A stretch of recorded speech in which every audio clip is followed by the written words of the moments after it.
everybody. It is John the Comic Guy, and I want to know how low can you go? But just when you thought I couldn't get lower, I'm getting lower. So I want to know, do you keep coverless books? Do you keep incomplete books?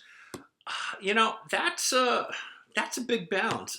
I know I have a lot of low-grade books, and I keep some coverless books, and I'm going to show you why I keep them. But how many people would say, hey, look, if they're not 9/8 or if they're not near mint, I don't want them in my collection. I'm going to show you some books that I got so cheap. I would say the culmination of all of the books that I'm going to show you today probably cost me less than 20 bucks total. So if you don't think you could get cool books cheap, think again. Now, there's a balance, right? Do you think if I can get a near mint copy of some of these books, I would? Of course, obviously. But some of these books I find very difficult to get at a good price point, and sometimes they either have a great cover or they're just beautiful presenting books. It's just that they're incomplete. So let's talk about that. Let's talk about coverless. Let's talk about incomplete. And let's just see why I think they're still worthy to keep in my collection. And think about it too, because especially you folks that say, hey, if it's not 9.8 or better, I don't want it in my collection. You know, you can't win them all, but I am just happy to have some of these. So let me start with this one. It's a Golden Age book, and right when I say Golden Age book, I think you realize they're not that easy to come by. Generally speaking, most of these comics are not rare, but I don't come across them a lot, and this Blue Beetle is actually missing the centerfold, right? I think that's pretty common for a lot of these Golden Age books, but I think that this war cover is great. So it's, again, Golden Age Blue Beetle number 31, missing its center wrap. I'm keeping it. As you can see, I keep it in Mylar. I think it presents fairly well. When I say how much did I pay for it, it was a long time ago, and actually I didn't track it so closely, but I think it was probably like $5. But and this, ironically enough, is probably one of the more expensive books that I'm going to share with you today. But again, Golden Age Blue Beetle number 31. I'm happy to own it. The next is actually missing some cutouts. So this is another Golden Age book. It's Golden Age Captain Midnight number 14. Sorry, number 54. But boy, does that present well. Again, this might have been an $8 book, maybe a $5 book, but obviously cheap. When I got it, and I think I traded for it. When I traded for it, it did not show or state that pieces were cut out. And there were plane images, drawings of planes in here in this comic, and those were actually cut out. So, hey, somebody might have been a plane enthusiast, or it was a kid that just wanted to hang up these planes on their wall, and they cut this book up. But the cover looks great. I would say the cover, if it was an apparent book, this is going to grade about a 5.5. It looks really, this is a decent mid-grade Golden Age book. But yeah, open it up inside. What are you going to do? But I love it. I think the cover is great. Captain Midnight. Golden Age Captain Midnight, number 54. Hey, we're just rolling with some of these Golden Age, right? And by the way, I'm going to, spoiler alert. Spoiler alert, none of these books are modern books, right? So these are older books, Silver Age, Golden Age books, but I think they are cool. Now, you guys have seen enough of my channel, I think, to know that I enjoy holiday covers. So this is Captain Marvel number 19. Captain Marvel Golden Age. I love this cover. I take it out every holiday season. Boom.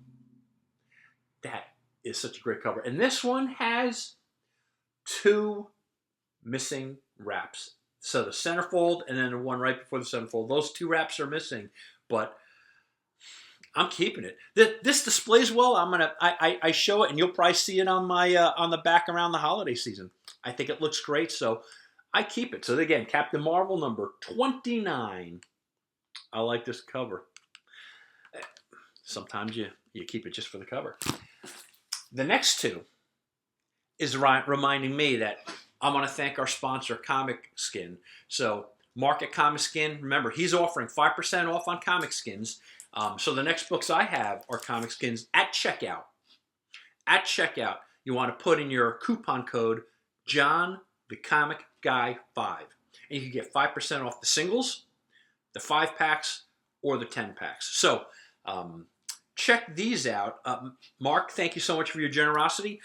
I love these books enough that I'm putting them in Comic Skins. So this is, I showed you these before, but for this episode, it's so worth repeating. Katie Keene, number 31.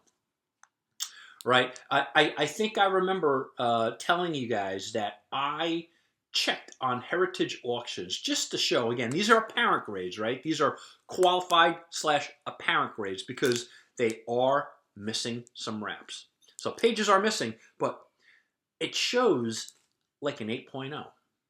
And again, so I mark it off here. It is absolutely qualified, but I like to remember it's qualified just simply so I remember why such a beautiful book, even though it's incomplete, as I'm keeping it. And look at that cover. I think it's amazing. I think 8.5s typically on Heritage Auctions, a lot of their Katie Keenes, that it maxes out at that. So again, this is in a Comic Skin because the covers are so beautiful. They're in such great shape. And look at this next one. This Katie Keene is number 27. And again, I know if you're a subscriber to the channel, you've seen these books before, but this shows as an 8.5. Again, this is matching if it were complete, and this is also missing a couple of wraps. This would rank really high if they were complete at the Heritage Auction. So whoever had these, again, they tore the wraps out, but these covers are phenomenal. I'm keeping them. I display them, and they look great. This one looks like an 8.5. It's a beautiful copy. Katie Keene, number 27. Again, another one worthy of a Comic Skin. Okay, so now, these last two, I hope right now you're looking saying, yeah, John, I would actually keep those books as well. Sound off in the comment section. Let me know if they're missing wraps, you're not keeping them. I want to know. But again, books like this, I'll keep them all day long. I think they look great, and I even keep them in Comic Skin. The next one was actually the next two are Silver Age, and they were both through trades in my trading network. As a matter of fact, they both were probably traded with Howard Bender. So Howard, if you're out there, obviously the books that we're trading, I'm keeping. So Howard's my buddy, right? He's my buddy. He's been my buddy for decades. And we used to have, in Tom's River, a little trading group with a bunch of dealers, people in the comic industry, and we would get together. I would have about 30 to 40 long boxes we'd pull out, and they would trade me stuff, and they would grab stacks of stuff. But this is not an easy book. It has not been an easy book for me. So when I saw it coverless, I got it. I traded for it. So when I traded for it afterwards, probably about 10 years after, I actually got one of those facsimile covers for it. So Green Lantern number 1. Again, this is no grade because it has no cover, but I'm a big Green Lantern fan. While I like the Hal Jordan Green Lantern a lot, if I had to pick, I like the Golden Age Green Lantern more. The guy has a cape. Everyone knows John the Comic Guy likes capes. So if I had a preference, I would go with the Golden Age Green Lantern, but I'm a big Hal Jordan fan as well. So I had me an opportunity to trade with Howard and get a coverless copy of Green Lantern number 1. So I snagged it, put it in, got one of those facsimile covers. You tell me that doesn't present pretty nicely. Again, I know it's a facsimile, but I also say it's no grade. But I'm so happy to own this one. Now, the creme de la creme for me in terms of my coverless books. Despite the fact that Green Lantern number 1 is great. And actually, before I go this, I'm going to repeat another story because I mentioned to you in the other video when I said, how low can you go? Howard Bender. At one time, he had Marvel Comics #1, the first Marvel comic ever printed. He ended up getting it for about $5. So he got about $500. He got it, and he passed it on to our friends at Excellent Adventures. And I think Excellent Adventures, John and Matt, are still in the Albany area. I hope they are. I lost touch with them, but they had a great store. But he ended up trading or selling them because, again, $500 is not cheap, and this was about 30 years ago at least. So he passed it on to him.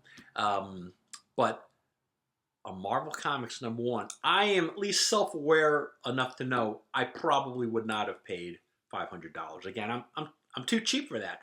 But now that I look back in hindsight, I would do it. At the time, I would have said no and rejected it. Now, I would have done that all day long. To own a copy of the first Marvel comic ever printed in Marvel Comics #1, despite the fact that it's coverless, I would have done it. I think Howard may have slight regrets, but again, when you're dealing with $500, and this is like 30 years ago, that's not chump change. So anyway, I always find that story so amazing because he in his hand, my buddy in his hand, had the first Marvel comic ever printed. Now I'm going to show you another one that I got from Howard, who is not opposed to keeping and collecting coverless books, but I love it. When I got it through a trade, I also got a facsimile cover for this. I love this book. Hulk #3. Again, I'm showing this to you and feeling good about it, but this cover is a facsimile cover, so it's not a legit cover, but it's a no-grade book. Hulk #3. This is my favorite coverless book. If to get a Hulk #3, even in low grade, that is not a cheap book to own.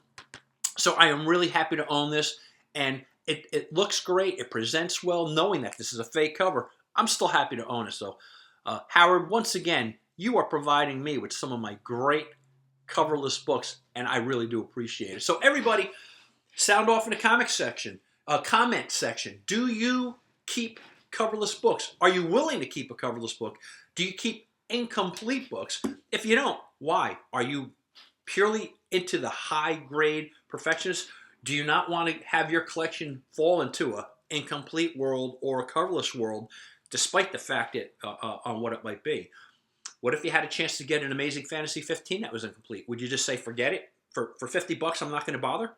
I'm curious. Let me know. And be honest. Keep it positive, but I'm willing to go pretty low. How low? How low can I go? I'm going coverless, but hey, anyway, if you like this content, if you like this information, if you like this kind of exchange, I would encourage you to not only hit the subscribe button, but also please make comments. Let me know what you think, and let me know what you think of these coverless or incomplete books.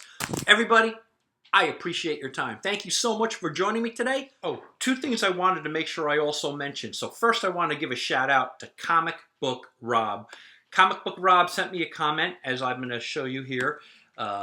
Loving this channel. Thank you for all of your content. I log in each day to see if you are uploading something new. Comic Rob, brother, thank you so much for that comment. I do appreciate it. And folks, if you feel the same way, feel free to drop me a comment, and hey, who knows, maybe you'll get a shout out as well. Also, I don't know if you guys have ever seen the Amish Outlaws, but the outro is going to be a little bit of music that they were playing. We saw a concert of from the Amish Outlaws out in Brigantine. Holy crow, these guys rock. So they're playing a song from one of my favorite bands, Van Halen. So again, people, thank you so much. Food, comics, records, rock and roll. You got to love it. So, hey, if you get a chance to check out the Amish Outlaws, I'm going to put a little hashtag in the description. Check them out. I think they're going to be in Brigantine again in August, late August. They're great. And if you see me, reach out and say, hey, John the Comic Guy, thanks for this heads up. People, thank you so much for your comments. I will talk to you soon.